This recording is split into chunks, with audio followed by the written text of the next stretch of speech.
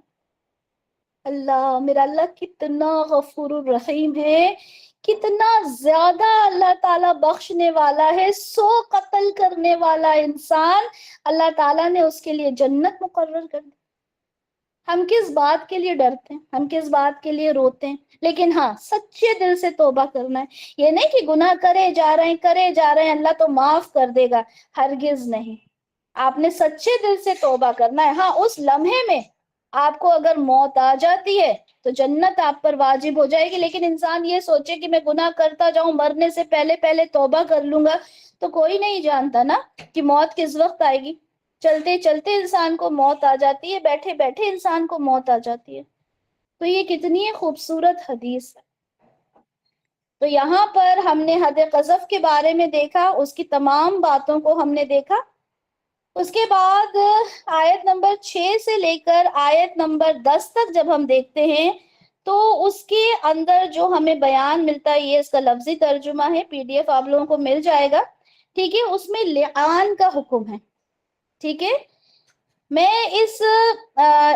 ان آیات کو بعد میں پڑھوں گی، لیکن آپ کو پہلے کچھ چیزیں بتا دیتی ہوں کہ لعان ہوتا کیا ہے۔ لعان بنا ہے لعنت سے۔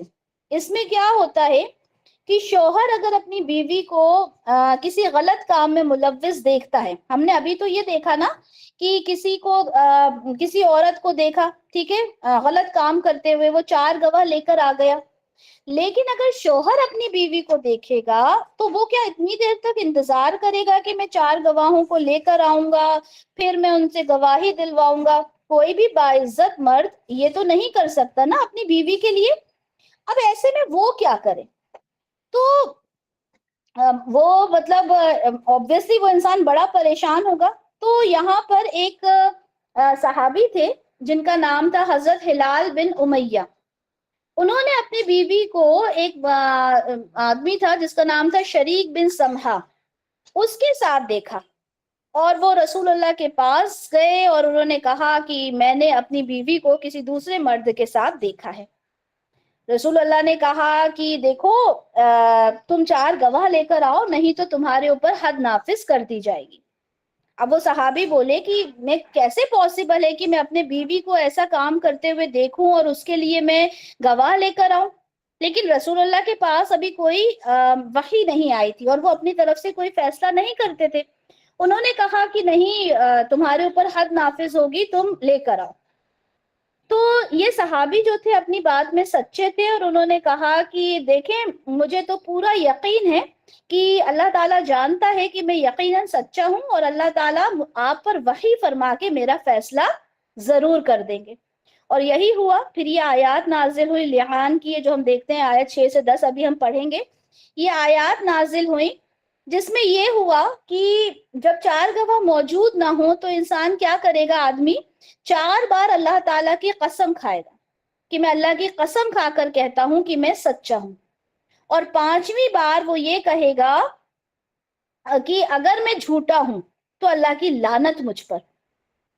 جب وہ 5ویں بار یہ کہنے لگا تو رسول اللہ نے اس کو روکا کہ دیکھو ایک بار دیکھ لو، سوچ لو، اگر تم نے ایسا کہا تو جہنم تم پر واجب ہو جائے گی۔ لیکن اس نے کہا کہ نہیں، میں سچا ہوں۔ اب جب اس نے کہہ دیا سچا ہے تو بات آئی بیوی کے اوپر۔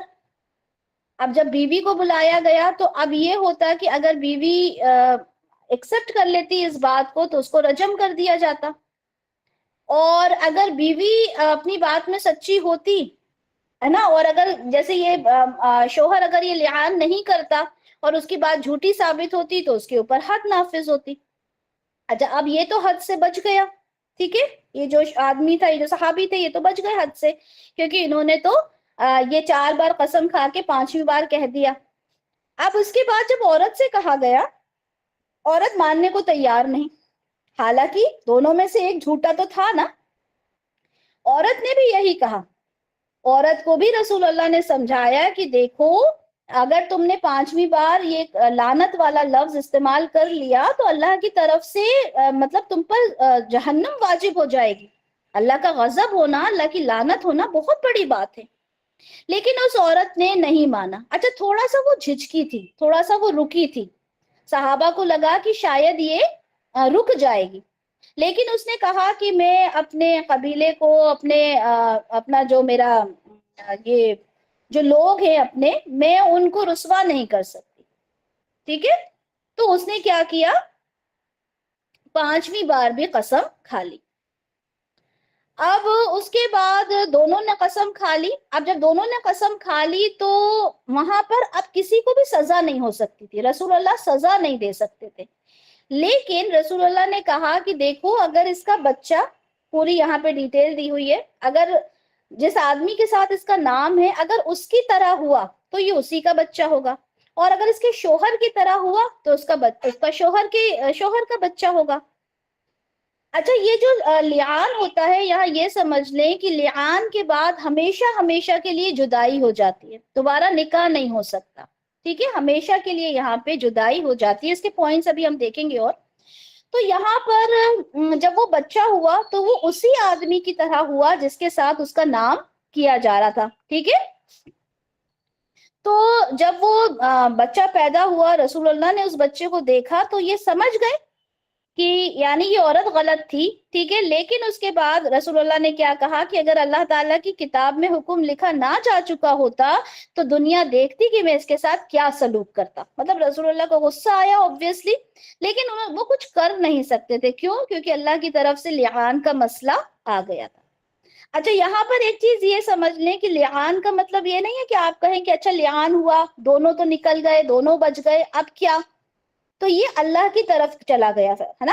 اب یہ دنیا میں اس کا کچھ فیصلہ نہیں ہوگا، اس کا فیصلہ آخرت میں ہوگا۔ ہاں اللہ تعالیٰ بخشنے والے ہیں، اللہ تعالیٰ آگے جو بھی فیصلہ کرے، لیکن ابھی تو مان لیں کہ ابھی اس کو موت آ جائے، ابھی وہ اس دنیا سے چلا جائے تو اس کے لیے جہنم واجب ہو گئی، جیسے کہ رسول اللہ نے فرمایا۔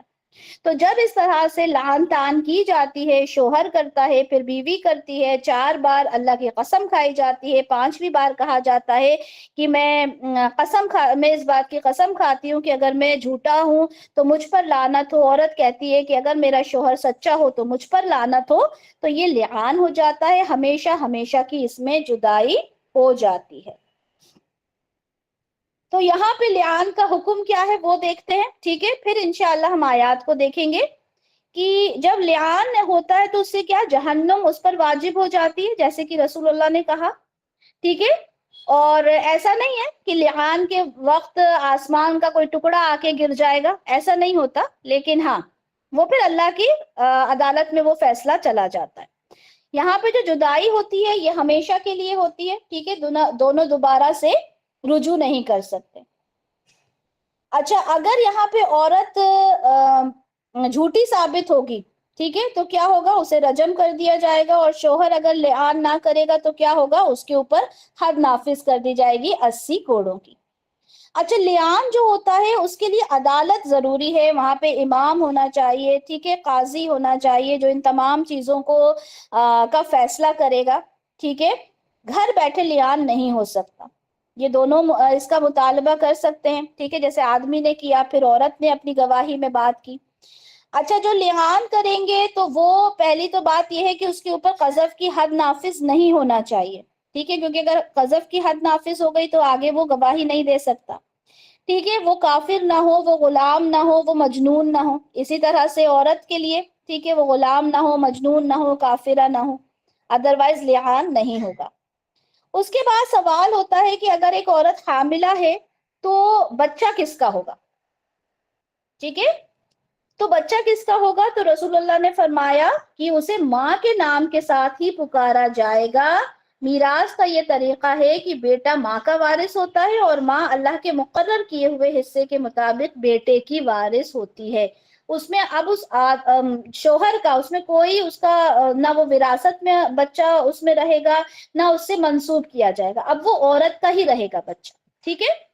اس کے بعد حق مہر کا کیا ہوگا؟ حق مہر کا دیکھ لیتے ہیں، صحیح بخاری کی حدیث ہے، اس میں جب ایک صاحب نے لعان کیا تو انہوں نے سوال کیا کہ میرے مال کا کیا ہوگا جو میں نے مہر کے طور پہ اس کو دیا تھا؟ تو جواب ملا کہ وہ جو مال ہے جو عورت کو دیا گیا تھا مہر کے طور پر اب تمہارا نہیں رہا، یعنی اب تم اسے واپس نہیں لے سکتے۔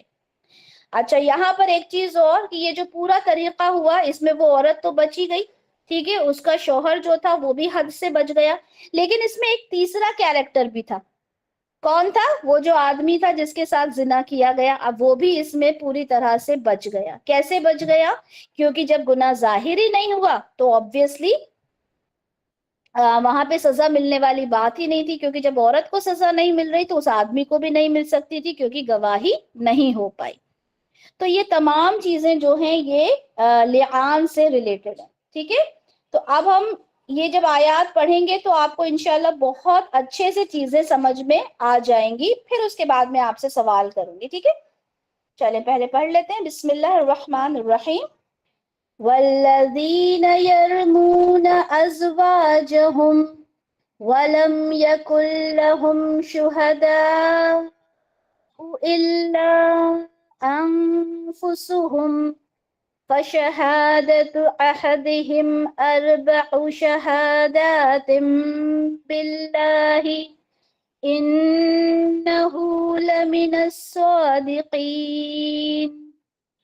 والخامسۃ ان لعنۃ اللہ علیہ ان کان من الکاذبین وَيَدْرَؤُ عَنْهَا الْعَذَابَ أَن تَشْهَدَ أَرْبَعَ شَهَادَاتٍ بِاللَّهِ إِنَّهُ لَمِنَ الْكَاذِبِينَ وَالْخَامِسَةَ أَنَّ غَضَبَ اللَّهِ عَلَيْهَا إِن كَانَ مِنَ الصَّادِقِينَ وَلَوْلَا فَضْلُ اللَّهِ عَلَيْكُمْ وَرَحْمَتُهُ وَأَنَّ اللَّهَ تَوَّابٌ حَكِيمٌ۔ اب یہاں پہ جب ان آیات کو دیکھیں گے تو ساری چیز آپ لوگوں کو کلیئرلی سمجھ میں آ جائے گی. والذین، وہ لوگ جو یرمونا تہمت لگاتے ہیں ازواجہم، اپنی ازواج کو، اپنی بیویوں کو، ولم یکن لہم شہداء، ان کے پاس کوئی گواہ نہیں ہوتا، الا انفسہم، سوائے اپنی جان کے، یعنی وہ خود اس چیز کے گواہ ہوتے ہیں. فشہادتو، تو پھر شہادت دیں گے، کیا گواہی دیں گے؟ احدہم، ان میں سے ہر ایک، اربعہ، چار، شہادات، گواہی، یعنی 4 بار وہ گواہی دے گا، باللہ، اللہ کی، انہو، کہ بے شک وہ، لمن الصادقین، وہ سچ بولنے والا ہے. آیت نمبر 7 میں، والخامسہ، اور 5ویں بار، ان، یہ کی، لعنت اللہ، اللہ کی لعنت ہو، علیہ، اس آدمی پر، ان کان من الکاذبین، اگر وہ جھوٹ بولنے والوں میں سے ہو. تو یہ 5 بار کیا گواہی دی آدمی نے؟ کہ میں 4 بار اللہ کی قسم اس نے کھائی کہ میں سچا ہوں، میں سچا ہوں، میں سچا ہوں، میں سچا ہوں. 5ویں بار کہا کہ اگر میں جھوٹا ہوں تو اللہ کی لعنت ہو مجھ پر. آیت نمبر 8، وَيَدْرَؤُ، اور ٹل جائے گی، یعنی اگر یہاں پہ عورت نہ بولے تو کیا ہوگا؟ عورت کے نہیں بولنے پر اس کے اوپر رجم کی حد نافذ کر دی جائے گی، لیکن وہ ٹال سکتی ہے اپنی سزا کو. کیسے؟ وَيَدْرَؤُ، اور ٹل جائے گی، انہا، اس پر سے. دیکھیں یہ ہا اور ہو جو ہوتا ہے نا، اس کو آپ لوگ بہت اچھے سے، بھلے ابھی آپ لوگوں نے گرامر میں کچھ بھی نہ پڑھا ہو، لیکن یہ ہا اور ہو کو اچھے سے سمجھ لیں. ہا یعنی ہر، ٹھیک ہے، شی، اور ہو یعنی ہی، ہز، ہم، ٹھیک ہے، یعنی ہا جو ہوتا ہے وہ عورت کے لیے اور ہو جو ہوتا ہے وہ مرد کے لیے. بس اتنا ابھی آپ لوگ بہت اچھے سے یاد کر لیں، چاہے آپ نیو اسٹوڈنٹس ہو. ٹھیک ہے، انہا، اس پر سے، یعنی اس عورت پہ سے، العذاب، عذاب جو ہے وہ ٹل جائے گا، ان تشہدا، اگر وہ گواہی دے، اربعہ، 4 دفعہ، شہادات، گواہی، کس کی گواہی دے؟ باللہ، اللہ کی. وہ بھی 4 بار کہے گی میں سچی ہوں، میں سچی ہوں، میں سچی ہوں، میں سچی ہوں. انہو، بے شک وہ، اب یہ ہو کون ہے؟ مرد. بے شک وہ، لمن الکاذبین، وہ مرد جو ہے، جو میرا شوہر ہے، وہ جھوٹ بول رہا ہے. ٹھیک ہے، 4 بار وہ یہ گواہی دے گی کہ میرا شوہر جھوٹا ہے، جھوٹا ہے، جھوٹا ہے. والخامسہ، اور 5ویں دفعہ کیا کہے گی؟ ان غضب اللہ علیہا، ہا یعنی عورت پر، اللہ کا غضب ہو اس عورت کے اوپر. ان کان من الصادقین، اگر وہ مرد کیا ہو؟ سچا ہو. ٹھیک ہے، اب یہ ہم نے کہاں سے جانا؟ وہ انشاءاللہ آپ لوگ آگے پڑھیں گے کہ صادقین، جو لوگ جانتے ہیں وہ جانتے ہیں، اینا اونا مذکر کی آواز ہے. ٹھیک ہے، تو اگر وہ سچوں میں سے ہوا، اگر وہ مرد، تو یہ عورت کہتی ہے کہ مجھ پر اللہ کا غضب ہو. تو یہ ساری چیزیں ہو گئی. اب آگے اللہ تعالیٰ فرماتے ہیں آیت نمبر 10 میں، وَلَوْلَا فَضْلُ اللَّهِ، اور اگر اللہ کا فضل نہ ہوتا، علیکم، تم لوگوں پر، وَرَحْمَتُهُ، اور اس کی رحمت نہ ہوتی، اور اس کی رحمت نہ ہوتی، وَأَنَّ اللَّهَ تَوَّابٌ حَكِيمٌ، بے شک اللہ تعالیٰ کیا ہے؟ تواب ہے، توبہ کو قبول کرنے والا ہے. دیکھیں، تواب تو اللہ تعالیٰ ہر گناہ میں ہے، چاہے آپ کوئی سا بھی گناہ کر لو، لیکن جب آپ اللہ سے توبہ کرتے ہو نا سچے دل سے، تو اللہ تعالیٰ 100 قتل کو بھی معاف کر دیتا ہے. اللہ تعالیٰ حکیم ہے. اللہ کی حکمت دیکھیں کہ اس نے یہ لعان جیسا معاملہ بنا کر غیرت مندوں کے لیے ایک آسانی پیدا فرما دی. آپ سوچ سکتے ہیں کہ معاشرے میں کتنی خرابی ہو جاتی، لیکن یہ لعان والا معاملہ کر کے اللہ تعالیٰ نے چیزوں کو کنٹرول میں لا کے رکھ دیا. اور یہی وجہ ہے کہ آج کل ذرا بھی کسی نے اپنی بیوی کو کسی طریقے سے دیکھا، بچی کو کسی طریقے سے دیکھا، اس کو سیدھا اٹھا کے قتل کر دیا جاتا ہے بنا گواہوں کے. ہو سکتا ہے کہ سینیریو وہ ہو ہی نہ جو نظر آ رہا ہے، ہو سکتا ہے کہ کسی کے لیے کوئی بغض ہو، کوئی دشمنی ہو، عداوت ہو، جس کے چلتے یہ سارے کام ہو رہے ہیں. ٹھیک ہے، 4 گواہ کا لانا آپ سمجھ رہے ہیں.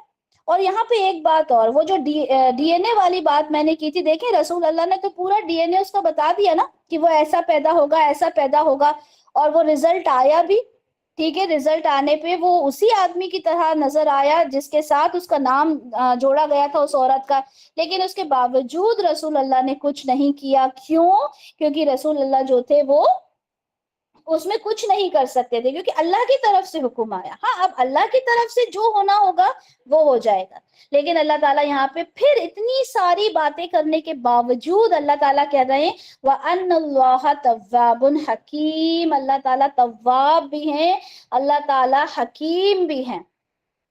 کتنی بڑی بات ہے. اچھا مجھے بتائیں اب آپ لوگ میسج میں کہ آپ لوگوں کو حد قذف اور لعان یہ دونوں چیزیں اچھے سے سمجھ میں آئی ہیں؟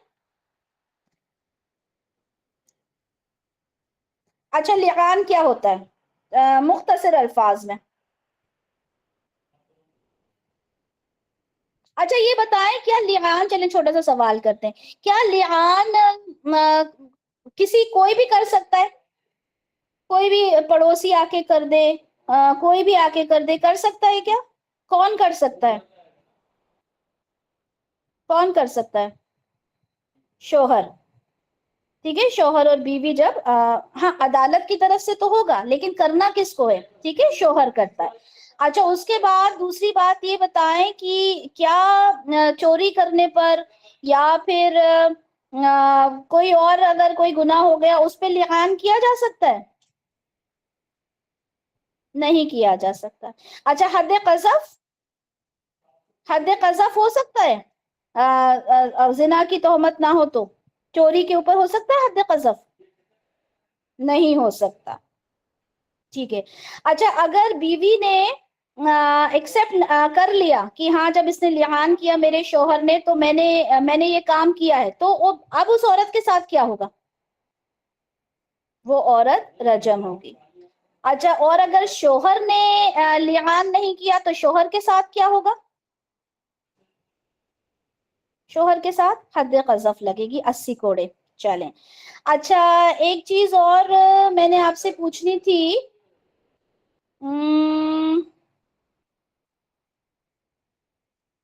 چلیں اچھا یہ بتائیں کیا اگر ڈی این اے سے ساری چیزیں پتہ چل گئی، جیسے کہ رسول اللہ نے بتا دیا تھا کہ یہ بچہ کیسے ہوگا، آج کے زمانے میں ڈی این اے سے ساری چیزیں اگر پتہ چل جائیں تو ہم نے مان لینا ہے نا اس بات کو؟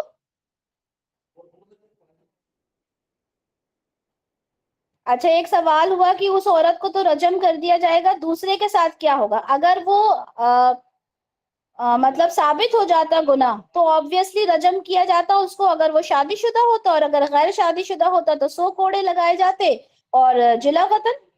ٹھیک ہے تو الحمدللہ آپ لوگوں کو ڈی این اے کو کیوں نہیں مانا جائے گا؟ ڈی این اے کو اس لیے نہیں مانا جائے گا کیونکہ ایک اضافی چیز ہو سکتی ہے. ٹھیک ہے اب آپ نے جیسے یہ حدیث دیکھی، رسول اللہ نے تو پوری طرح سے بتا دیا کہ اگر بچہ ایسا ایسا ایسا ہوگا، ایسی رنگت ہوگی، ایسے بال ہوں گے، ایسی آنکھیں ہوں گی، ایسی پنڈلی ہوں گی، آپ ابھی پی ڈی ایف میں دیکھیے گا تو پتا چل جائے گا کہ وہ جو بچہ ہے وہ اس آدمی کا ہے، لیکن اس کے باوجود نہیں مانا گیا. کیوں؟